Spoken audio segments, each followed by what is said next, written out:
Hi. So I literally just walked in the front door and I said, I'm just going to start shooting this video and I'm going to spout off because it's fresh on my brain. So you can see I still have my coat on. You know, I got my car keys here, right? You know, just got in the door. And I was just thinking about this. And I'm so excited about this new thing I was thinking about. I said, I'm just going to shoot the video and I'm just going to spout off whatever it is. And I think you guys are going to think it's interesting and maybe you'll care, maybe you won't. Also, at the end of the video, I'm going to say thank you to some people who gave me some things. I finally got to the post office today. So I got some gifts. I got some gifts from some viewers, so I want to thank them. And we're going to open the presents at the end. Should be pretty cool. Well, anyway, so here's what I was thinking about. There's two things. The first one is not very hard to explain. I'm just going to do this one first. It's not really having to do with spiritualism, although I think what I do with spiritualism could include this at some point in the future, maybe in my studies. What I'm about to explain to you will be relevant, but it was something I thought of yesterday. And it's easy to explain. It doesn't take very much time. So I'm just going to tell you what's on my mind. So, what is the shape of the universe? Physicists are always talking about what is the shape of the universe? And it's a good question because we're pretty sure that the way it started was a thing called the Big Bang. And the way that I look at spiritualism even kind of corroborates that. Like, it has to be that there was the Big Bang. Okay, so what's the shape of the universe? Well, if you have a big empty space, like outer space, right? If you have a big empty space and there's an explosion in the middle of nowhere, probably the explosion is going to spread out evenly in all directions, right? So logically, you're going to have a sphere, a ball, a sphere, a ball, right? You're going to have a sphere. And that seems like the most reasonable conclusion. However, sometimes physicists, when they look at the numbers, the math, right, they're trying to figure out what can we prove, what do we know based on empirical observation is the shape of the universe. Sometimes they say, well, what if it's actually curved like this? Maybe it's not a sphere, maybe it's curved. This is actually a conclusion that physicists have entertained, and they have reason to believe this could be one possibility. We don't know for sure. We think it's more like this. We're pretty sure, but it's possible that it's like this. Here's another one. Here's another possibility. You know, we don't know for sure, but it could be this too. I don't know, just some weird shape or something like that. Like, what shape is the universe, right? And around any of these shapes is a border, right? So whatever's in here is the inside of the universe that you and I know. And out here is, I don't know. And physicists, they can't really say either. All we can talk about is what's in here. Well, it's the same in any of these other shapes. There's what's in here, inside the universe. There's a border. And then there's what's outside the universe. And so figuring out the shape of the universe is to figure out what the border is, where the border is, what that border is made out of, what constitutes the border of the universe. Right? And here was my thought that I had yesterday while I was thinking about this. Maybe the question isn't what is the border or where is the border of the universe, maybe the question is it a border in the conventional sense? Right? What does the universe look like is the question. Does it look like one of these things?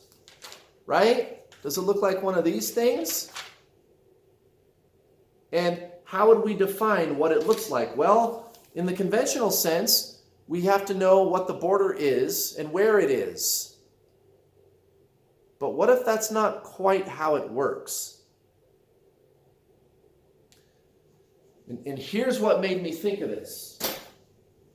Okay, so maybe the border of the universe is not a place. Maybe the border of the universe is all around us. In this room, out there, everywhere is the border. You are the border. Everything is the border. This pair of scissors is the border. Everything is the border, depending on how you look at it and if you're looking at it at all.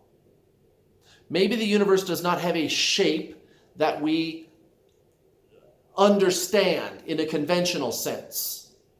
Right? So here's why I decided this could be a thing. Okay. Light. Some of you have heard that the speed of light is a constant, and it is. And I will explain that to you right now. It's very easy to understand. So, let's say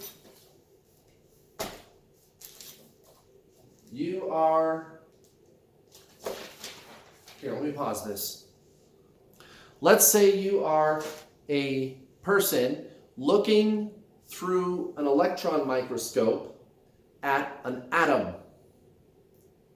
Okay? An atom, as you know, there's the nucleus, which is protons and neutrons, and then orbiting around the atom around the nucleus is electrons. And this total system we call an atom. Protons and neutrons at the nucleus, electrons orbiting around the nucleus. That's an atom. And IBM, everybody knows who IBM is. I'm not sure what they were doing exactly. Maybe they were trying to show off their electron microscope. An electron microscope is a microscope that is so sensitive that you can see individual atoms.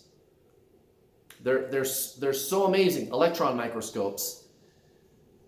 And I remember I saw somewhere, you could probably Google it and find it, but some engineer at IBM, somehow they were able to take individual carbon atoms and line them up in such a way so that they actually spelled IBM out of individual atoms.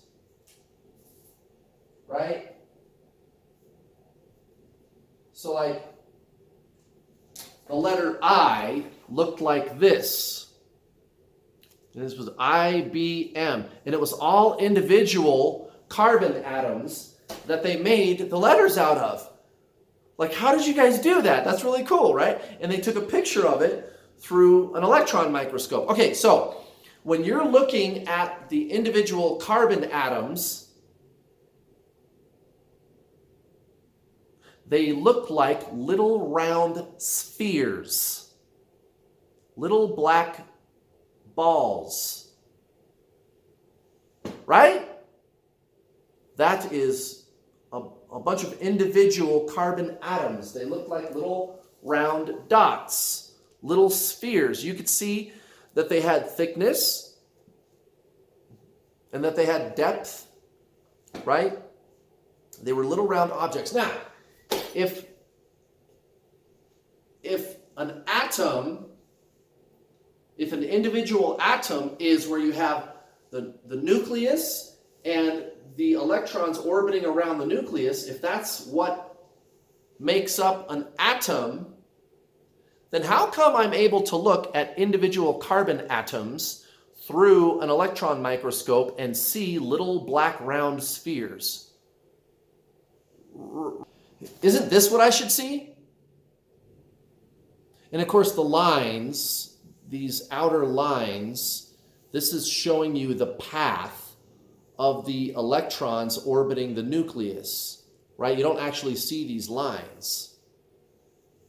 Or you wouldn't think you would. You would see individual little particles orbiting a smaller cluster of smaller particles at the middle. Isn't that what you should see? No, they saw little round balls. Now, how can that be? I thought you guys said that an atom was made up of this with something orbiting it, right? Isn't that what I should see? Well, guess what? That is what you're seeing. Here's the thing. The electrons are orbiting so fast that it looks like a little round sphere and it acts like a little round sphere. One object. You're dealing with one object. You're dealing with one object, and I made the letter I out of all these individual single objects. This is one object. It's an atom. But the electrons are moving so fast that it makes a round shell. In fact, they call where the electrons orbit the nucleus, they call those electron shells.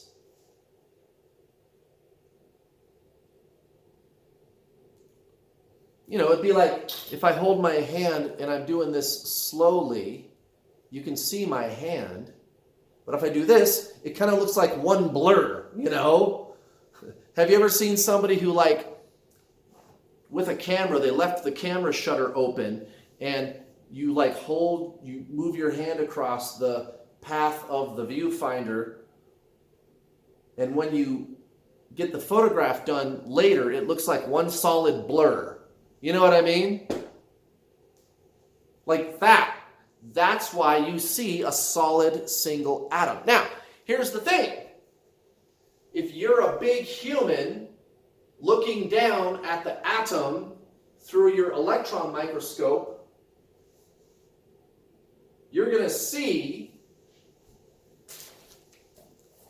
these. Because you're so big that time is speeding up for you in relation to the individual atoms. Now, if you could be, so this we'll say is an atom now. This is my new drawing of an atom, okay? And this is the nucleus of the atom. And if you could be a little tiny, come on camera, if you could be a little tiny person, there's my stick figure person, standing on the surface of the atom, you would see the electrons slowly orbiting the nucleus that you are standing on. And it would be, you know, you'd be standing there watching it, and it would be like watching the moon orbit the earth. It would take a month for the electron to orbit you because your perspective is different. Your perspective is different relative to the big actual human looking down at you through the electron microscope. So time is moving slower for you than it is for the big real human. And by the way, that's the basic premise of the general theory of relativity. That's actually what I just explained to you. That's something that Einstein thought up. And yeah, this is how the universe works. This is how it functions. Right? Time is relative. Time is relative. Now, if you're here's the kicker. Here's the thing. Here's the thing about the border. Okay? If you're a big real human looking down through the electron microscope, or if you're the little tiny person standing on the surface of the atom nucleus, you know what doesn't change? The speed of light. If I get on a spaceship and I travel out into the galaxy and I'm going like, light travels at 186,000 miles per second. So if I'm out there traveling at 100,000 miles per second, I'm not quite going the speed of light. But here's the thing. I'm going so fast, and let's say I go on my ship and I'm traveling 100,000 miles per second out there in the galaxy, traveling around, and I do that for 2 years, and then I come back to Earth. When I get back to Earth, all of my friends are dead, all my family is dead, there's been 2 more world wars or something. It's been 600 years, and I'm going, what the hell? I was only gone for 2 years. How can it be 600 years? That's relativity. Your speed, your mass was larger. Your speed and your mass was larger. The faster you travel, the more your mass. That's E equals mc squared. The faster you travel, the more your mass. That's E equals mc squared. So time for you is going slower than it is for the people back on Earth. You are going 100,000 miles a second relative, there's that word again, relativity, Einstein's general theory of relativity. You are going 100,000 miles a second relative to the people on Earth. The people on Earth were going 0. And that was the difference between you two. The people on Earth were going 0 relative to you. You were going 100,000 miles per second relative to them. And for you, 2 years passed, and for them, 600 years passed. And this has been proven. They actually, on satellites that orbit the Earth, I've actually spoken to satellite engineers, people who worked for Lockheed, Ball Aerospace, right, Boeing, whoever is building a satellite, right, that they put into orbit around the Earth. And they just kind of casually, yeah, well, we have to have the clock on board the satellite go a little bit slower than the clock on the ground because of relativity. So the clock on the ground is going to go, did I say that right? Well, whatever. The clock on the ground is going to go faster than the clock on the satellite. Okay? You can actually calculate the difference. If you have 2 exactly identical clocks, they are the exact same model, you tested them, they always work exactly the same. Those 2 clocks are the same clock, same brand, same make, same model. You know, they're very expensive, very precise clocks. They're both exactly identical. But you put one of them on a satellite, the one on the satellite is going to move more slowly than the one on the ground. Okay? And they've proven that. They actually have to build into the computer software on board the satellite a program that makes the clock on the satellite go a little faster to account for any difference that could build up over time between the 2 clocks. They really do this in real life, you guys. That's what I'm telling you. They've actually proven that this really does happen. It's very, very small. I mean, it's like a 1/10,000th of a second every 50 years or something difference of time. It's so small, but it's there. It's there. A satellite orbiting the Earth is going 17,500 miles an hour. That's pretty fast. That's 5 miles a second.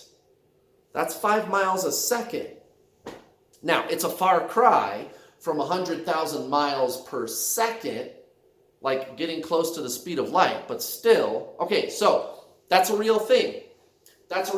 Now, no matter which one of these you are, if you're going 100,000 miles per second,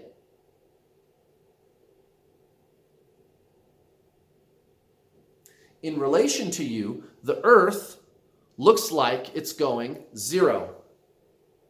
Let's say there's somebody else who's going 150,000 miles a second. You're going 100,000 miles a second, and then somebody else comes along that's going 150 miles per second. They're going to pass you, and you're going to look at them and you're going to go, whoa, they're going 50,000 miles per second. Now, if you were aware that you were going 100,000 miles per second, then you would look at them and you would say, well, they are really going 150,000 miles per second, which is 50,000 miles per second faster than I'm going.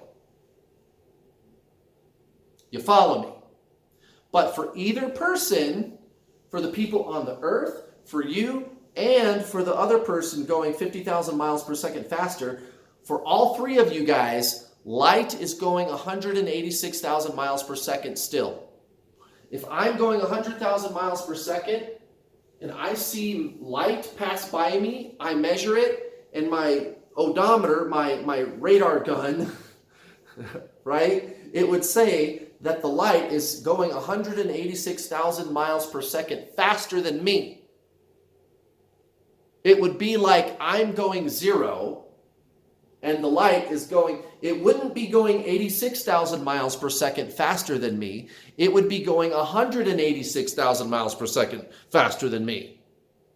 Well, how is that possible? Because I'm going 186,000 miles per second. Shouldn't the light be going 86,000 miles per second? No, it's going 186,000 miles per second. And to the person who's going 150,000 miles per second, they do the same thing. They get out their radar gun and they measure the light going by and they go, that light is going 186,000 miles per second faster than me. Shouldn't it be going 36,000 miles per second? No. It doesn't matter how fast you're going. It doesn't matter where you are. It doesn't matter how big or small you are. It doesn't matter. Light always goes 186,000 miles per second. What? That doesn't make any sense. But that's the way it is. That's the way it is. The speed of light is constant. No matter how fast or slow you're going, light is always going to be going 186,000 miles per second. How in the world is that possible? So you mean to tell me that if somebody is going 150,000 miles per second and I'm going 100,000 miles per second, that to them, light that passes by them, it looks like it's going 186,000 miles per second plus another 50,000 miles per second? Right? What would that be? 206,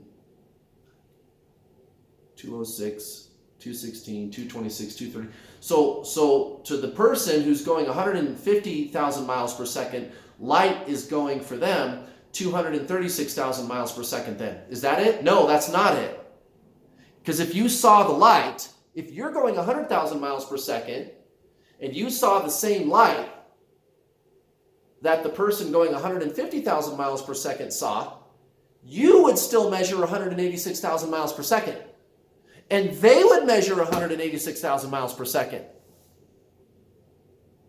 What? How is that possible? I don't know. But that's the way it works, guys. The speed of light is constant. What if, I guess this took longer to explain than I thought it would. What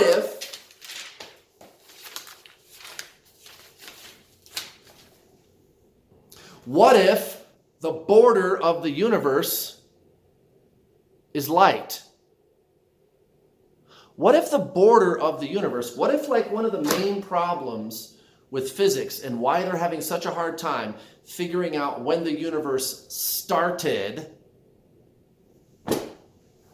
is because they are looking at, they're looking for a place.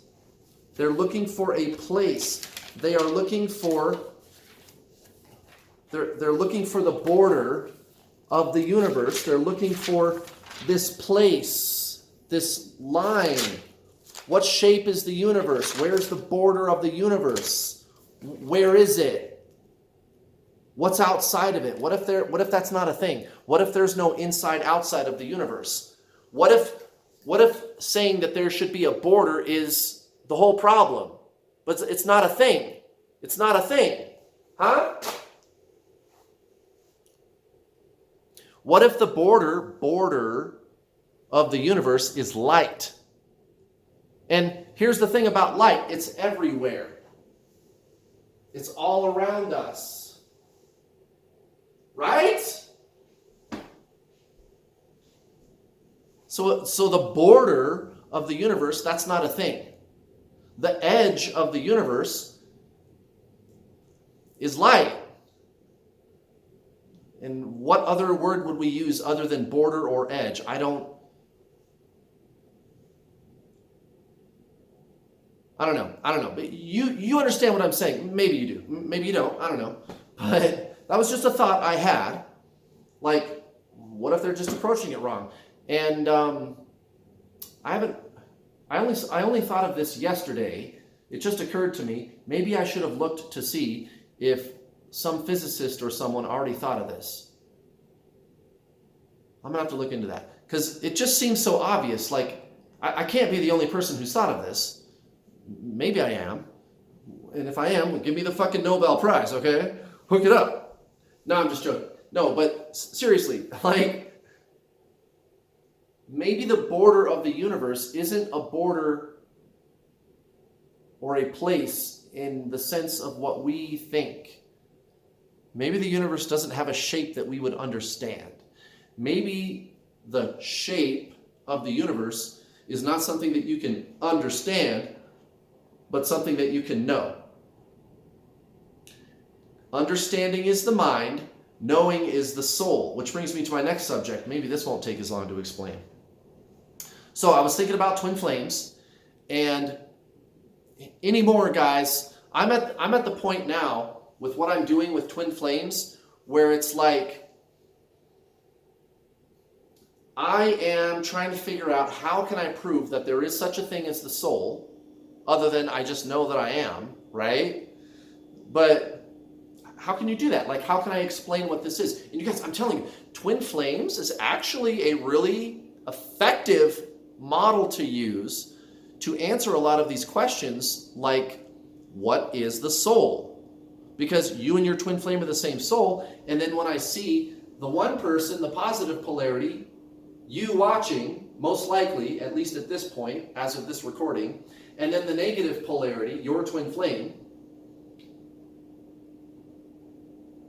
when you see what those two people do in the 3D, and what happens when I teach one of my students to align with their soul, when I teach the spiritual lesson to them, and they attract their twin flame to them, which happens all the time. I do it all day.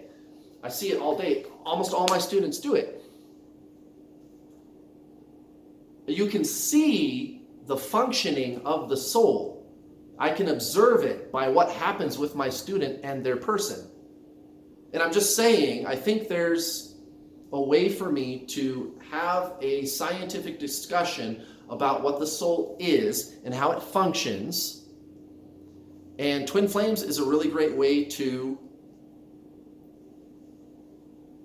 learn about that, because that's what you're dealing with. You get all the perspectives. You get the duality, and you get the singularity too. You get all of those things. So, what made me think of this is every time somebody asks me, well, okay, Kurt, if we are the same soul, and your soul has to polarize to exist on this physical plane, what happens when my twin flame dies? Like, if the soul has to be polarized in order to exist here, and my twin flame dies, then that's only one half of the polarization. How does that work? And that's actually a good question. And I keep thinking, and I've talked about this. I talked about this on my video called What Are Twin Flames Part 3. And basically my answer was, well, I think the soul is how the soul really works is there's one soul, but it's also two souls. And it depends on how you look at it, right? So this is an atom a solid sphere? Is it a solid sphere? Or is it this, right? Is it this like we're taught in school? It depends on how you look at it. Who's looking? And when are you looking? Are you a little tiny human standing on the surface? Or are you a big real human looking down at the atom through a microscope? And then you see this. When are you looking? How are you looking at it? Who is looking? And what is their energy?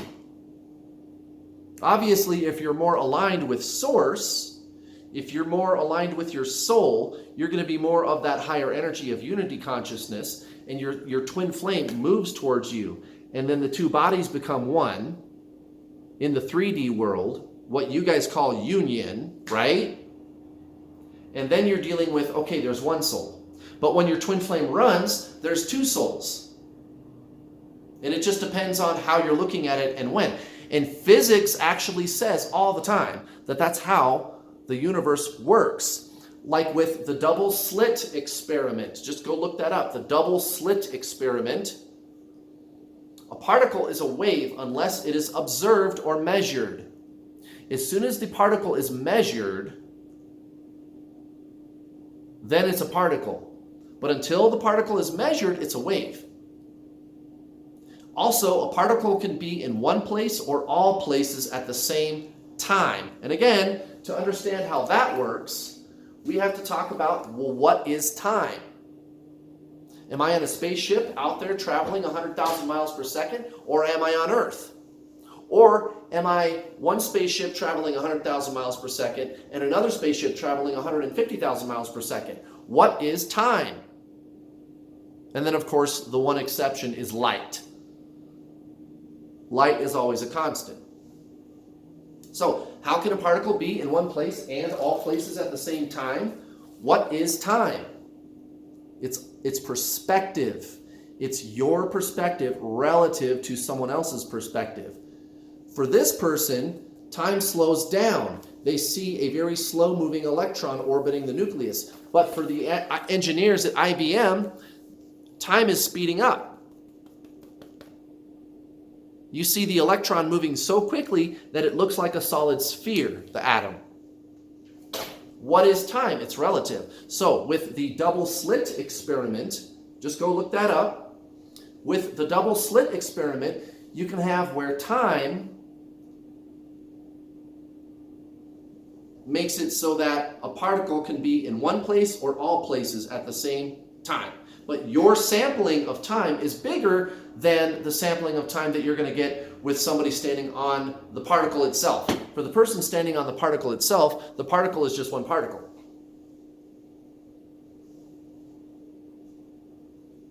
And that's really how they say the universe functions. It really depends on who's looking and when and how. What is the energy of the person or being looking, doing the looking, and what are they looking at? What is the relative motion of relativity, the relative motion of the other body that they are observing? And when you factor those two things in, you can start to have a conversation about what is the time that we are talking about. What's going on with time? Time is just a construct. It's just made up. It's just observed. It's just observation. Consciousness, the soul, consciousness. Okay, so is a twin flame one soul or is it two souls? It's both. It depends on how you're looking at it and when. It is one soul, and you have one twin flame, guys. One twin flame. You have one twin flame.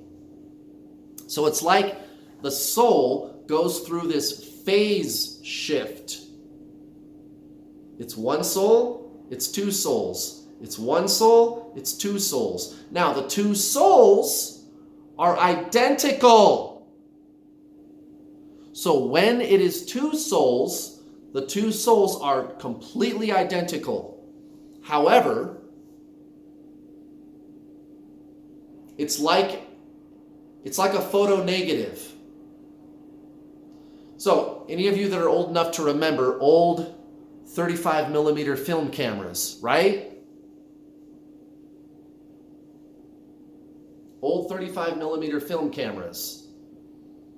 You have the actual color photograph, and then you have the photo negative. If you don't know what I'm talking about, go Google it.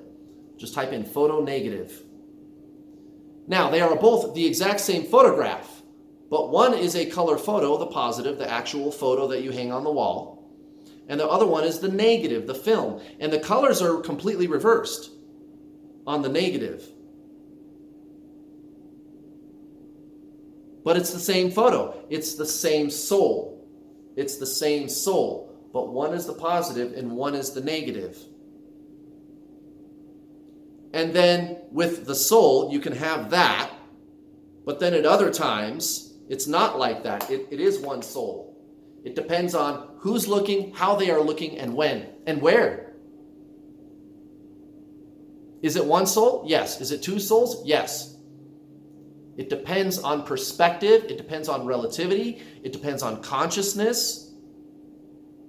I don't know how else to explain it, guys. That's as far as I've gotten. I think what I need is fancy CGI graphics, computer animated graphics with all kinds of lights and colors and bling and stuff, because I can see it in my head. But I just wanted to make this video for anybody that's interested in this mental exercise, because it's interesting to talk about. So there you go. I got about 2 minutes left before I run out of recording time. Let's do these gifts. Okay, so I don't know who sent me this. Looks like they ordered it online from Graphics and More.